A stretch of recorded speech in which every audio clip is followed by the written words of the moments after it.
Hi there! In today's video, I'll show you how to perform a factory reset on your Samsung Galaxy Watch Ultra. Let's get started. As a first step, we would need to open the Galaxy Wearable app and here go to the tab named Watch Settings. After this, scroll down until you'll find this tab General and then go to this tab which is named Reset. Click on it and here is it.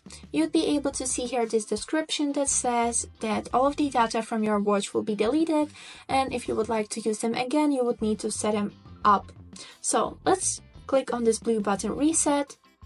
And in few whiles you'll see that firstly the phone will back up the watch data, and only after this process your watch will start doing the factory reset. So this is it, no more actions is needed, and after a few minutes your watch will be back to the factory settings. And this is it for today. I hope this video was helpful for you and thank you so much for watching.